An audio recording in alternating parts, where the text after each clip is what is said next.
I never thought the door to my son's house would close on me. Not literally, no. It was worse than a slammed door. It was a wall, invisible but impenetrable. I still remember the morning. I found out I wouldn't be welcome for Christmas. The words hit me like a gut punch I didn't see coming, though I should have. After all, the money I poured into their life, the sacrifices I made, those should have counted for something. But it seemed they didn't. My name is Daniel Carter. I'm 63 years old. Once, I was a man who prided himself on family, on providing for those I loved. Now, after years of giving, I was told I was not welcome under my own son's roof on the most sacred family holiday. The place where I helped lay the foundations was now a castle that I was barred from entering. I hadn't arrived there in a fancy car or wearing a tailored suit, just me in my old coat and a heart heavy with disbelief. The house sat at the end of a quiet cul-de-sac in the suburbs, a place I helped finance through every paycheck, every second job, every sacrifice I barely told anyone about. The leather couch I sunk into that morning was the same one I'd picked out with my son and his wife years ago. Now, it felt like a throne I was banned from. The air was thick with the scent of vanilla candles and freshly cut pine, the hallmarks of a Christmas perfectly curated, where every detail whispered wealth and status. And yet, I was a ghost in that scene. Not a father, not a guest, an outsider. What hurt most wasn't the money, though that hurt plenty. It was the silence, the cold refusal to acknowledge me as part of their lives anymore. I kept replaying the conversation in my head, the way my son avoided my gaze, the excuses about traditions and family preferences, traditions that didn't include me. I wandered to the living room, tracing my fingers over the silk curtains I had helped pay for when my son's wife complained about privacy. The polished hardwood floors gleamed under the twinkling Christmas lights, purchased with funds I borrowed against my own home. The crown molding, the fireplace mantel, even the chipped coffee table, all bore my fingerprints. Yet none of it mattered. None of it counted. The realization settled like frost on my skin. I had been a walking ATM, a provider of their luxury, but never truly family. My sacrifices invisible, my love overlooked. That day, the man I was loyal, giving, hopeful, died quietly inside me. And something new took its place. Something fierce. Something determined. Because when they shut the door on me, I decided it was time to close a chapter on the control over my life. To stop funding a life that denied me belonging. To find justice on my own terms. This is a story of how I reclaimed myself in the ashes of my sacrifices, how I fought back against arrogance and entitlement, and how I learned that sometimes, to be free, you have to burn the bridges you built. I remember sitting alone that afternoon, the weight of rejection pressing down harder than any physical burden I'd ever carried. My hands trembled slightly, not from age, but from a cocktail of anger, sadness, and disbelief. How did it come to this? How had my love for my son and his family turned into something so unrecognizable, so cold? For years, I had sacrificed more than I cared to admit. When Michael lost his job, I didn't hesitate to help.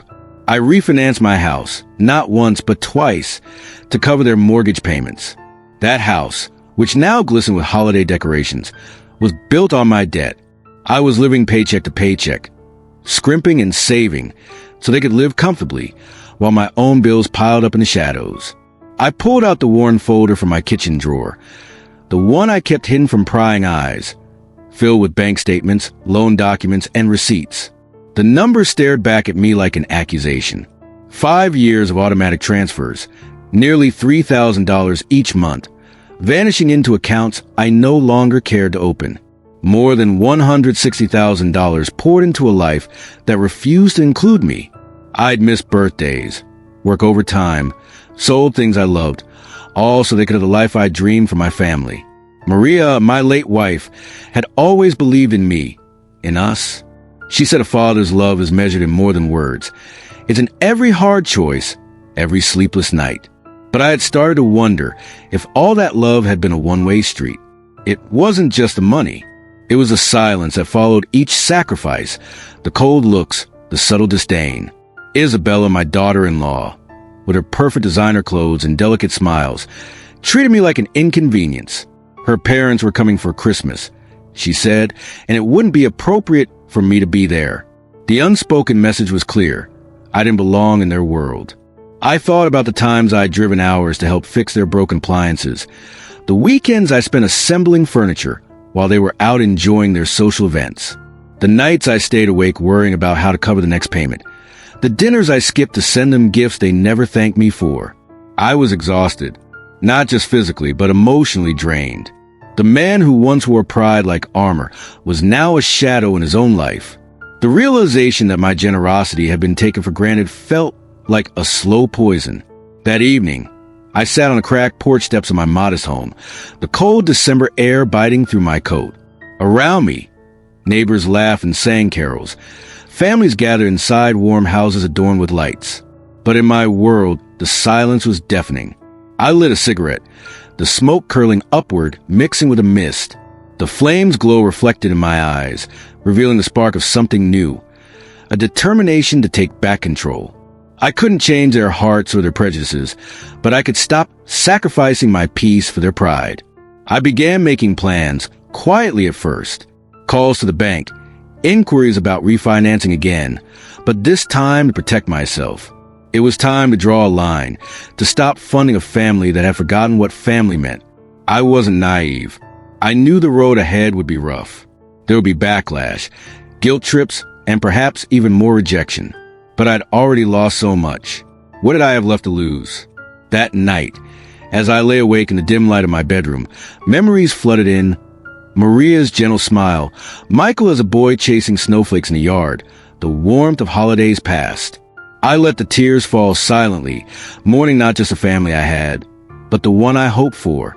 But mourning would only get me so far. Tomorrow, I would start fighting for myself. The next morning dawned with a cold sharpness that matched the chill settling in my chest. I sat at the worn kitchen table, a place that had seen years of hurried breakfast, homework help, and quiet conversations with Maria before she passed.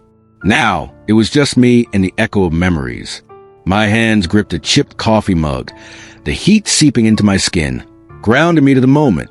I stared at the folder of financial documents sprawled before me. Each paper was a piece of my sacrifice: bank statements, mortgage papers, automatic transfer receipts, lines of numbers adding up to a price I could no longer pay without losing myself. 5 years. Nearly $200,000 when I accounted for the interest and the hidden costs. The mortgage payments I'd cover while my own bills went unpaid. The utilities I'd paid when their accounts were late. The roof repairs and lawn care that kept their suburban castle pristine. Every dollar was a stitch in the fabric of a family that didn't want me in their picture anymore. It wasn't just about the money, though. I'd always believed that love transcended dollars and debt, but their coldness proved otherwise. When I called Michael after being told I wasn't welcome, his voice was distant, filled with a sorrow that felt more like guilt than affection. Isabella's polite excuses cut deeper. Their family traditions, their need for a certain atmosphere, their disapproval of my background and my simple life. I realized then that I was no longer just a father. I was an investment, an expense, a liability. The truth settled over me like a winter storm. They didn't want me because I reminded them of what they left behind.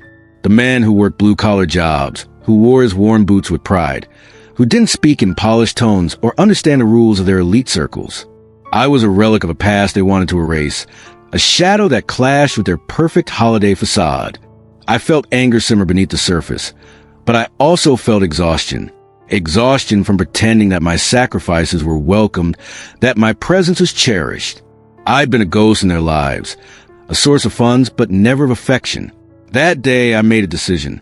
I would stop feeding the fire that burned my dignity. I would reclaim my life, my peace, and my respect.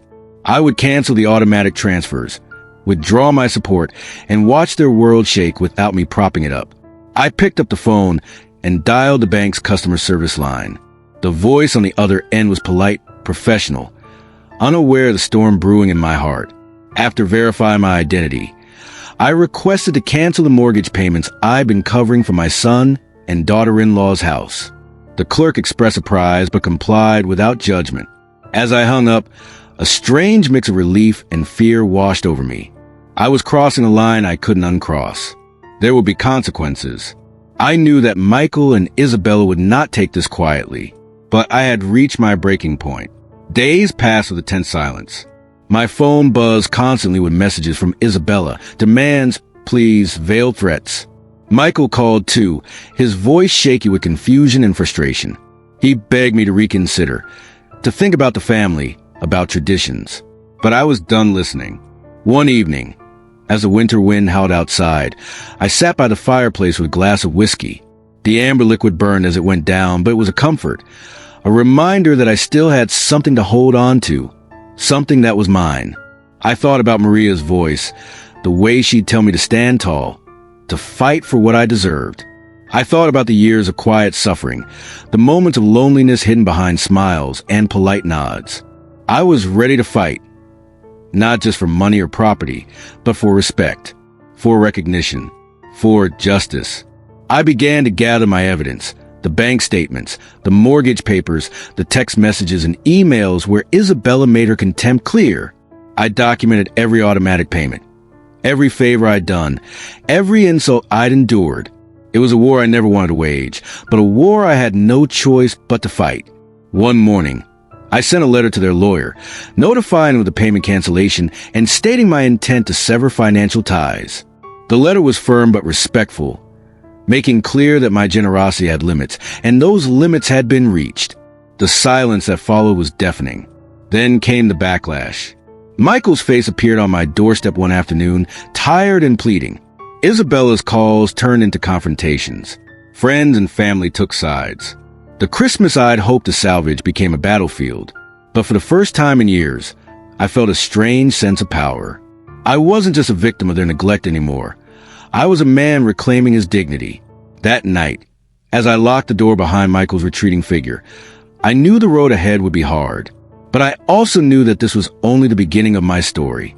The first weeks after I cut off the mortgage payments were a blur of confrontation and cold silences. I hadn't expected things to stay calm, but the storm that followed was sharper than I'd imagined.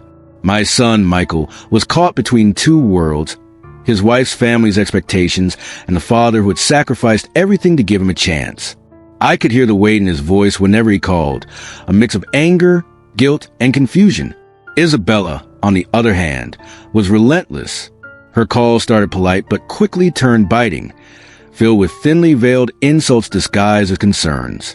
"You don't understand the importance of family traditions," she'd say. "You're damaging Michael's future." But beneath the polished veneer, I saw the contempt and entitlement I'd come to know all too well. One evening, after a particularly tense phone call, I stood in front of the mirror and stared at the man who looked back. His eyes were tired, but they held a fire I hadn't seen in years. This wasn't just about money anymore. It was about respect, about standing up for myself after years of being walked over. I spent hours poring over documents, bank statements, loan papers, text messages, emails, anything that showed the extent of my sacrifices and the coldness I'd endured in return. I wasn't just gathering evidence. I was reclaiming my story, my truth. My house felt emptier than ever. The absence of Maria's laughter was a void I couldn't fill. Yet, in the quiet, I found space to breathe, to think, to plan. I hired a lawyer, a man with steady eyes and a calm voice, who told me bluntly that what I was doing was risky but necessary. "This isn't just a financial matter," he said. "It's about boundaries, about making sure you're not exploited anymore." We began to prepare for what might come next. Legal battles, strained family ties, public drama. The thought was daunting, but I welcomed the challenge. For years, I'd buried my pain, swallowed my pride, and covered their debts. Now I was standing firm. The community around me watched with a mix of sympathy and skepticism. Friends asked if I was sure about burning bridges, but I knew something they didn't. Sometimes, bridges are meant to be burned so you can build a new path. Christmas was approaching again, but this time, I faced it alone. No invitations, no festive dinners under their ornate tree. Instead, I bought myself a small pine tree, a simple one, and decorated it with lights I could afford. It wasn't the grand celebrations of the past, but it was mine. On Christmas Eve, I sat by my modest tree, sipping cheap whiskey, letting the warmth seep into my bones. I thought about Michael as a boy, his eyes wide with wonder, his laughter filling the room's Maria, and I had dreamed would be filled with love and joy forever. I wasn't bitter. I was resolute. The next day, I received a letter, formal, cold, and threatening. Isabella's family lawyer, responding to my actions. They accused me of selfishness, of damaging the family's reputation, of jeopardizing Michael's future. The words stung, but they also confirmed something. I was making an impact. In the weeks that followed, I continued to build my case, documenting everything, preparing myself for the fight ahead. I reached out to other families who'd faced similar betrayals, finding strength in shared stories. Slowly, I began to rediscover myself outside of their shadow. I picked up old hobbies, reconnected with friends I'd neglected, and started dreaming again, not about their world, but about mine. The battle was far from over, but I was no longer a victim. I was a man who had learned the hard way that love without respect was not enough, and that sometimes the greatest act of love you can give yourself is to walk away. The days stretched long and cold as winter settled firmly around my home, but inside me, a fire burned brighter than ever. Every morning, I woke with a sense of purpose, a mission not just to reclaim my finances, but to reclaim myself. I wasn't just fighting a legal battle. I was fighting for my dignity, for the memory of Maria, for the son I had loved unconditionally even when that love was returned with cold shoulders and closed doors. Michael's absence was a sharp ache. I knew he was caught in the middle, torn between his wife's family's expectations and the father who had built the foundation of his life. Sometimes when the phone rang, I hoped it would be him, reaching out to bridge the growing chasm. But the calls were sparse, and when they came, they were filled with the weight of things unsaid. Isabella, on the other hand, became a relentless storm. Her calls and messages piled up like winter snow, piling pressure and venom in equal measure. She didn't understand, or maybe she refused to. How could she, when her world was built on a foundation I was dismantling? To her, I was a threat, a reminder of debts unpaid and truths best ignored. One evening, after another exhausting day of paperwork and phone calls, I stood at the window, watching the neighborhood's Christmas lights twinkle through the frost. The festive glow seemed so distant from the turmoil inside me. I thought of Maria's laugh, her warmth, the way she always knew how to make the holidays feel like a sanctuary. Without her, the season was hollow. Yet, in that emptiness, I found resolve. I was done hiding, done swallowing my pain. It was time to face the consequences, no matter how harsh. I met with my lawyer regularly, discussing strategy and the likely battles ahead. He warned me that Isabella's family had deep pockets and powerful connections. But I had something stronger, a lifetime of sacrifice and a heart that refused to break. In quiet moments, I revisited old photo albums.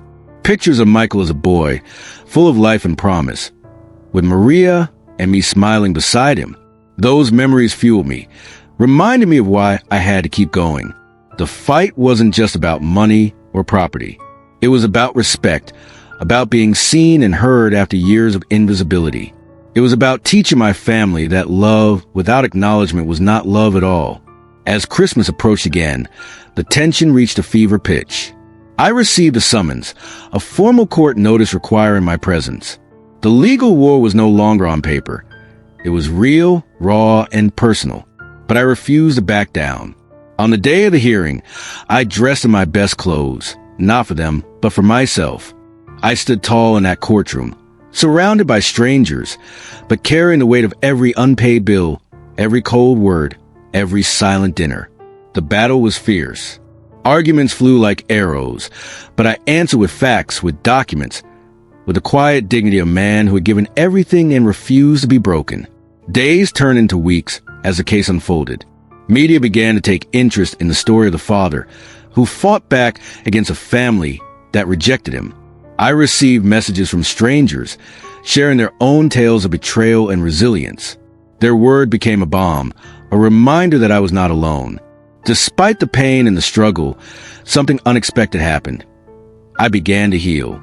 Piece by piece, I reclaimed the parts of myself I had lost through years of sacrifice and silence. One evening, I found myself sitting by the fire, a letter in my hand. It was from Michael, his handwriting shaky, filled with regret and hope. He apologized for the distance, for the hurt, and expressed a desire to rebuild what we lost.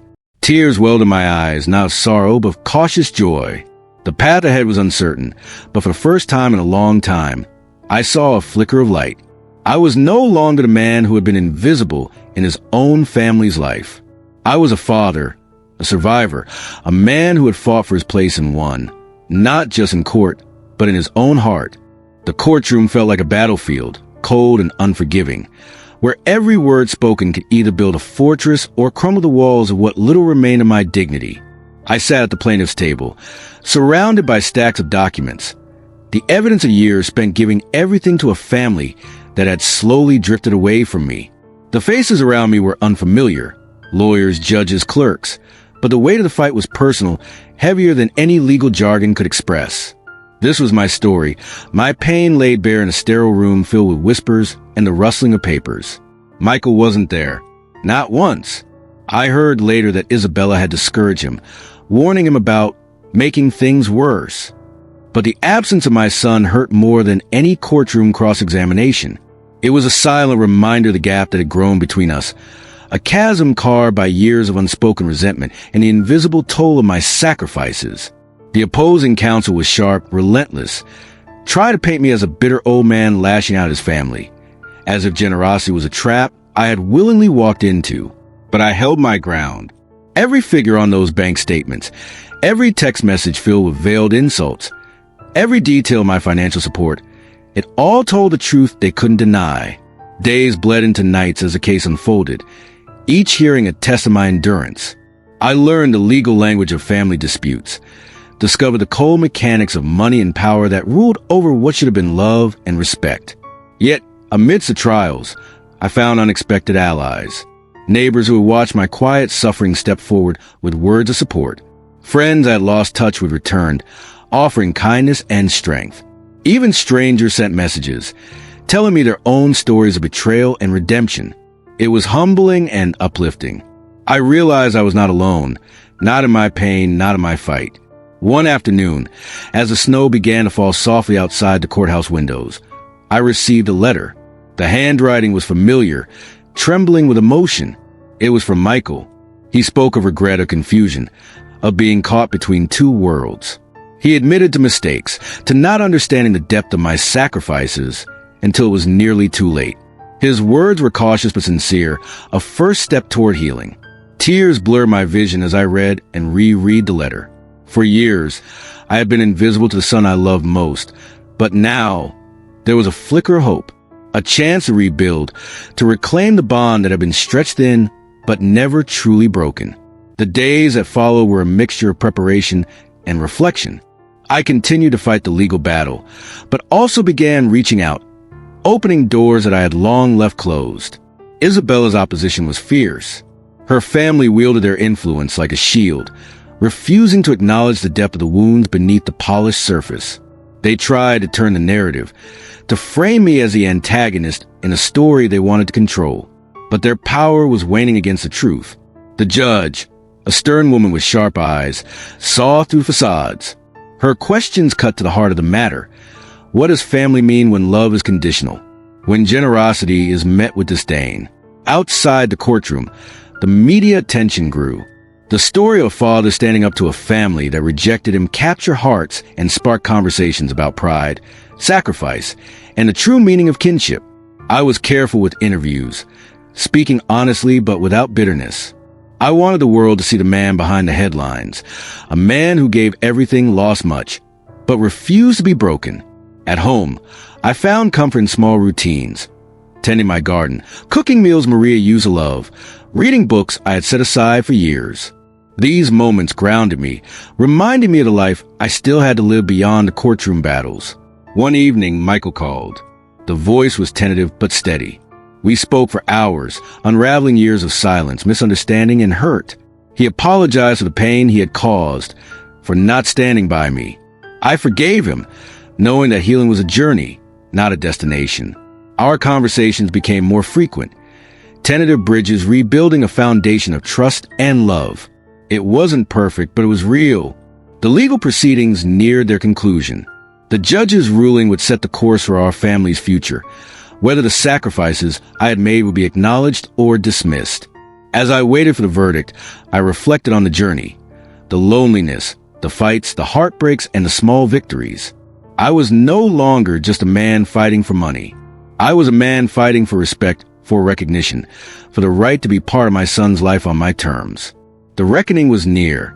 The air in the courtroom was heavy with anticipation, like the moment before a storm breaks. Every glance, every word, every subtle gesture was loaded with meaning. I sat there, clutching my worn briefcase, the weight of years pressing down on my shoulders.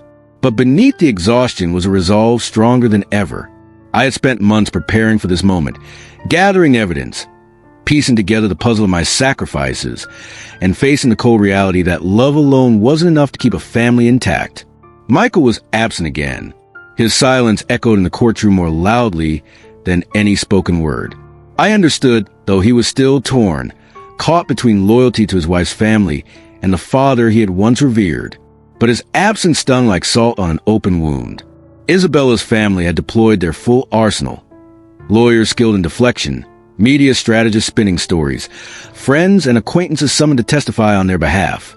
They portrayed me as a bitter old man, resentful and grasping, eager to disrupt their perfect lives. But I had truth on my side. When it was my turn to speak, I stood and faced a judge with a calmness that belied the storm raging inside me. I recounted the years of unseen sacrifices, the late-night calls to cover bills, the second mortgage I had taken out to buy their dream home, the countless dinners eaten cold because the money had gone elsewhere. I spoke of the nights I spent alone in the quiet house Maria and I had built, of the holidays I'd been excluded from, of the silent rejection that had seeped into every corner of my life.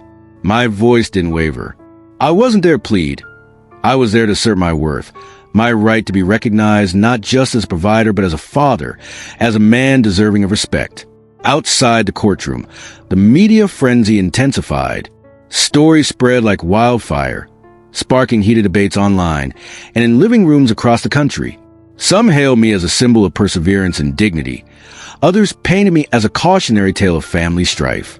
Despite the scrutiny, I remained focused. My lawyer advised caution, reminding me that the courtroom was no place for emotion.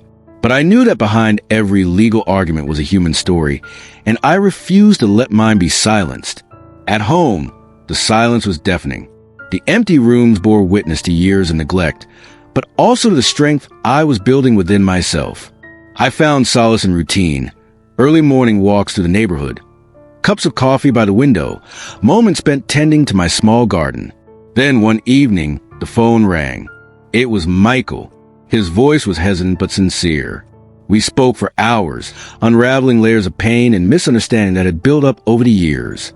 He apologized for his absence, for the distance that had grown between us, for the hurt caused by his silence. I forgave him, understanding that he too was a victim of circumstances beyond his control. Our conversations became more frequent, tentative bridges forming across the chasm that had once seemed insurmountable. It was far from perfect, but it was a beginning. The day of the verdict arrived like a cold wind. The courtroom was packed with reporters, family members, and strangers drawn by the unfolding drama. The judge's words were measured but firm. She acknowledged the sacrifices I had made, the financial burdens I had shouldered, and the emotional toll of exclusion from my family's life. She recognized the importance of respect and acknowledgement alongside monetary support. The ruling ordered a restructuring of the financial arrangements, ensuring that my contributions were recognized and that I retained a rightful place in Michael's life. The victory was bittersweet. It didn't erase the years of pain or the fractured relationships, but it was a step toward healing. In the weeks that followed, Michael and I began to rebuild our relationship, cautiously but with hope. We shared memories, laughter, and even tears, rediscovering the bond that had been strained but never broken. Isabella's family remained distant, their pride and prejudice keeping walls firmly in place. But I no longer sought their approval. I had reclaimed my life, my dignity, and most importantly, my identity as a father. As I sat by the fire one quiet evening, holding a glass of whiskey Maria had once loved, I reflected on the journey. The sacrifices, the battles, the heartbreaks. They had shaped me into a man who understood the true meaning of family and the strength required to stand up for oneself. The road ahead was uncertain, but I faced it with a heart unburdened and a spirit unbroken. After the verdict, life felt like stepping out into a cold wind after months of being trapped in a suffocating room. The legal battle was over, but the real challenge, the emotional reckoning, had only just begun. Winning the case meant little if the wounds inside my family remained wide open, festering in silence. The days that followed were a whirlwind. I was bombarded by interviews, requests for statements, and invitations to speak at events about family dynamics and resilience. I accepted some, declined others. I didn't want my story to become a spectacle. I wanted it to be a message, an honest, raw reflection of what it means to give everything and still feel invisible. But the cost of truth was high. Isabella and her family doubled down on their disdain, cutting me off from any social contact with Michael, using their influence to keep us apart. It was a bitter pill to swallow. The fight in court had won a legal victory, but the war for a father's place in his son's heart was far from won. Michael himself was caught in the crossfire. His visits were infrequent and awkward, filled with unspoken tension and the weight of family expectations. Yet each time he came, I saw glimpses of the son I once knew, vulnerable, searching for his place in a fractured world. One chilly afternoon, as I prepared dinner, the kind Maria used to make, I found a letter slipped under my door.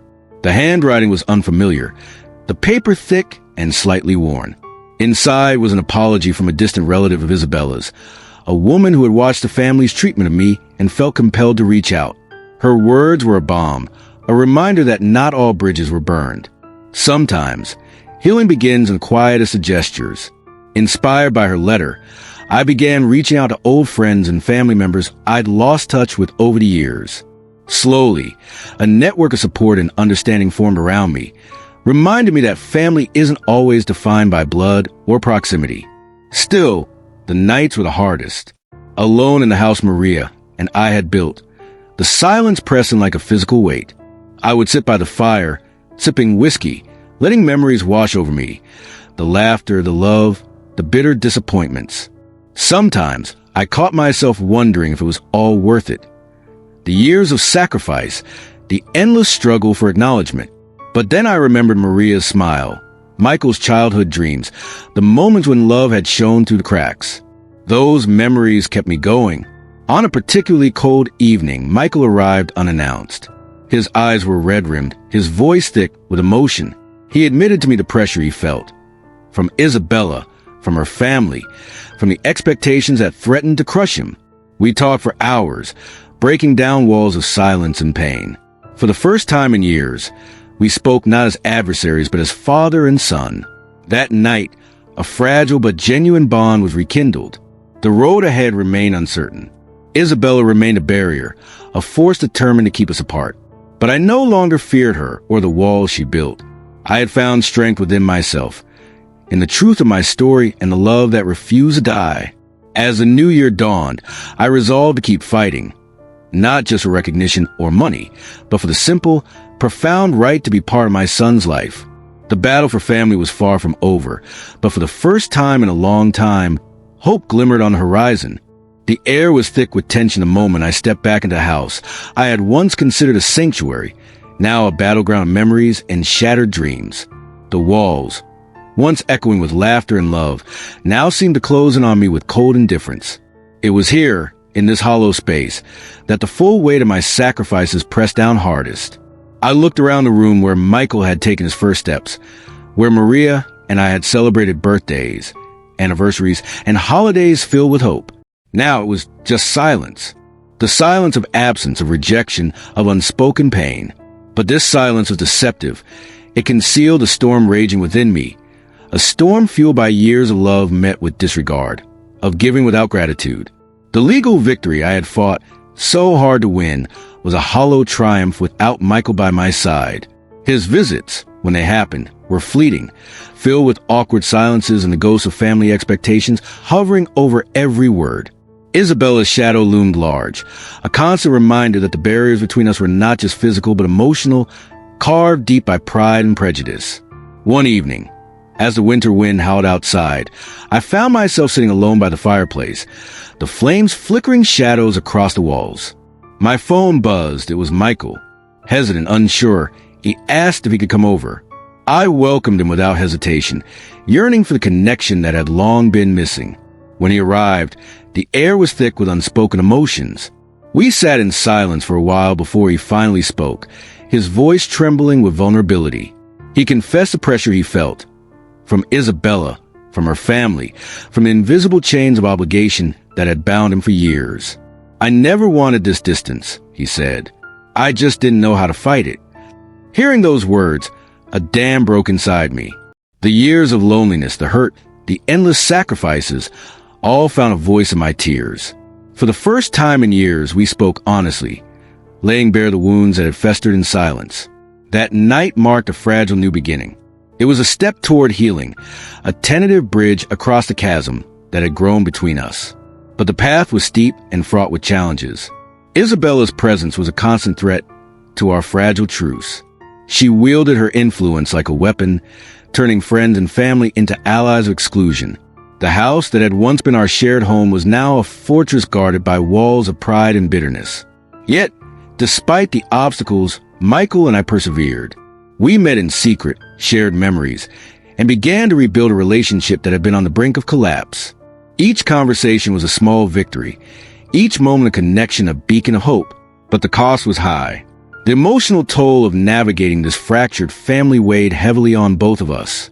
There were moments of doubt, anger, and despair. We both grappled with the scars left by years of neglect and misunderstanding. One particularly harsh winter night, after a tense conversation with Isabella's family, Michael confided in me his fears, that he might lose us both, torn between loyalty to his wife's family and his father. "I don't want to lose you," he whispered, "but sometimes it feels like I'm losing myself." Those words cut deep. I realized then that our battle was not just against external forces, but against the internal conflicts that threatened to tear us apart. Determined not to let the past dictate our future, I sought counsel from a therapist, someone who could help me navigate the complex emotions and traumas that had accumulated over the years. Therapy became a lifeline, offering tools to cope with pain, anger, and loss. Through this process, I discovered strength I hadn't known I possessed.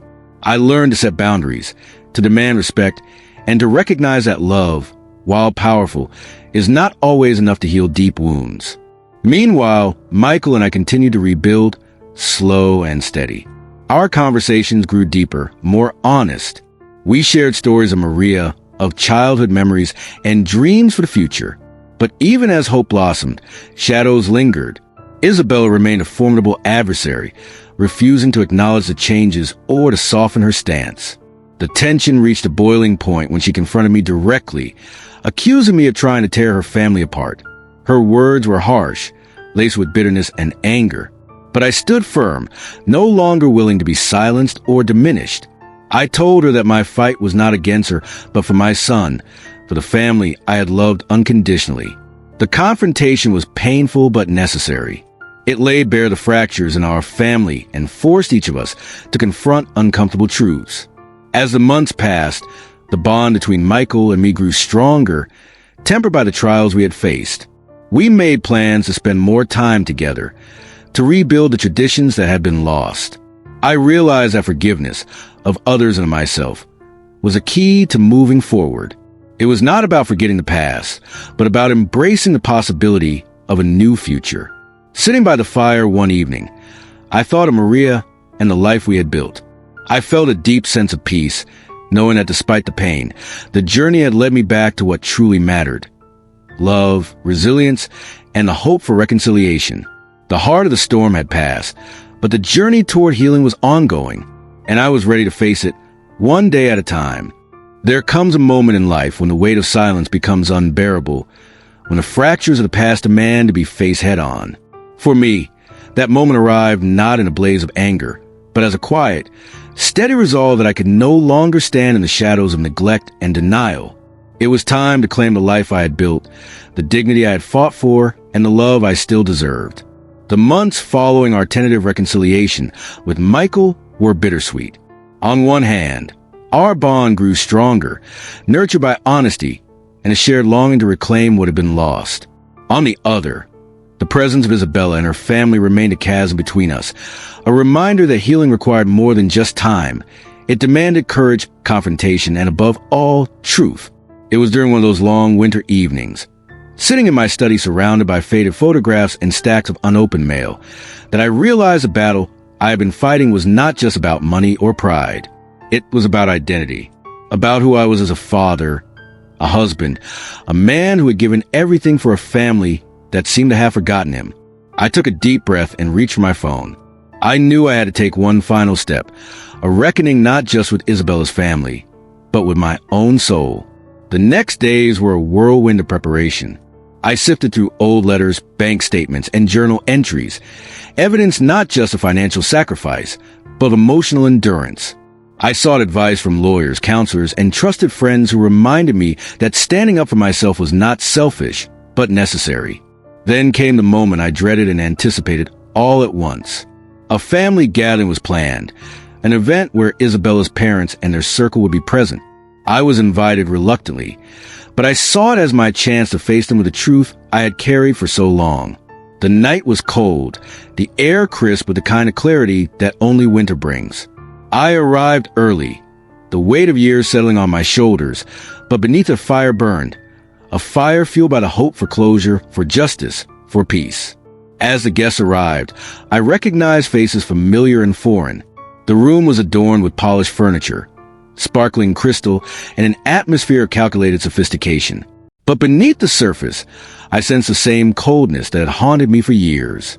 Isabella approached, her smile tight, her eyes wary. I nodded in greeting, steady despite the storm brewing inside. The evening unfolded with polite conversation, careful smiles, and unspoken tension. Then, as the night deepened, I stood. The room fell silent. I spoke not with anger or accusation, but with a quiet authority born of experience. I recounted my journey, the sacrifices, the silent burdens, the years of exclusion. I spoke of Maria's love, of Michael's childhood dreams, and the home I had built with hope and hardship. I looked each of them in the eye, not seeking pity, but demanding acknowledgement. For a moment, the room was still. Then, Isabella's mother spoke, her voice trembling. We never understood. Her words cracked a veneer of indifference. Others murmured, and slowly, the walls of pride began to crumble. What followed was not an instant transformation, but the beginning of a difficult dialogue. Conversations that had been buried under years of silence surfaced. Pain was shared, regrets expressed, and tentative steps toward understanding taken. That night, I felt something I had not in years. Hope. In the weeks that followed, relationships shifted. Michael and I spent more time together, rebuilding traditions that had been lost, creating new memories that were ours alone. Isabella remained distant, but the fortress she had built showed cracks. At home, I found peace and routine. The garden I tended blossomed, a metaphor for the new life I was cultivating. The house, once hollow and cold, began to feel like home again. Through therapy, reflection, and the courage to face my own vulnerabilities, I learned to forgive not just others, but myself. To let go of bitterness, to embrace imperfection, and to find joy in small victories. As spring approached, I stood on the porch, breathing in the scent of blooming flowers, sunlight warming my face.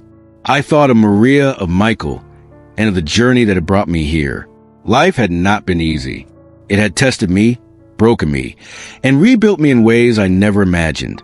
But through it all, I had learned the true meaning of family. Not as a perfect picture, but as a messy, beautiful tapestry woven with love, pain, sacrifice, and hope. The reckoning had led to rebirth. And now, I was ready to embrace whatever the future held. The day had arrived, the day I had both dreaded and awaited for years. A day not marked by fanfare or celebration, but by the quiet certainty that I was finally ready to close a chapter of my life that had been filled with heartbreak, sacrifice, and unyielding hope. As I stood in front of the cracked mirror of my modest home, I caught a glimpse of the man I had become, weathered, scarred, yet unbroken. The lines on my face told stories of late nights spent worrying, of love given without expectation, and of battles fought in silence. But beneath those lines shone a steady flame of resilience, a flame that had never been extinguished. I dressed carefully, choosing the blue shirt Michael had once complimented and the jacket Maria loved. It was a small tribute to the family I carried with me, both lost and found. My phone buzzed. A message from Michael. See you soon, Dad. Simple words, but they carried a weight that filled my chest with warmth. The drive to Michael's house was quiet, each mile a step closer to a future I was still learning to embrace. The neighborhood had changed, new families, fresh paint, manicured lawns, but beneath it all, the memories lingered. Memories of laughter, of arguments, of the fragile threads of connection that had once bound us. When I arrived, the door opened before I could knock. Michael stood there, his face a mixture of nervousness and hope. We embraced, the years of distance melting away in a single moment. Inside, the house felt different. Less cold, more lived in. Photos lined the walls, some new, some old, a testament to the passage of time and the possibility of healing. Isabella was there, too, her eyes softer than I remembered. She nodded in greeting, a silent acknowledgement of the journey we had all been on. The evening unfolded slowly, without rush or expectation. We cooked together. Michael and I preparing a meal Maria would have been proud of, while Isabella set the table with care. The air was filled with the aroma of roasted turkey, sage, and cinnamon, the sense of Christmas's past and hopeful tomorrows. We sat down to eat, the clinking of silverware and soft conversation, replacing years of silence. Stories were shared, laughter sparked, and for a moment, the wounds of the past seemed to ease. Later, as the fire crackled on the hearth, Michael and I stepped outside. The December sky stretched above us, a blanket of stars shimmering with quiet promise. "I missed this," he said, voice low. "I missed us." "Me too," I replied, placing a hand on his shoulder. "But we're here now, and that's what matters." We talked long into the night, not just as father and son, but as two men who had weathered storms and emerged stronger. We spoke of forgiveness, of dreams deferred and dreams reborn, of Maria, whose memory was a guiding light in our lives. The next morning brought a fresh dawn, a symbol of new beginnings. The family gathered by the Christmas tree, exchanging gifts, but more importantly, exchanging understanding and acceptance. Isabella, while still guarded, began to show signs of softening. Perhaps the walls she had built were cracking under the weight of shared love and mutual respect. Over the weeks that followed, our relationships deepened. Michael visited more often, and I found myself invited back into the rhythms of family life. The financial burdens that had once threatened to consume me eased as I reclaimed control over my own destiny. I returned to the garden Maria and I had planted, tending to flowers with renewed care.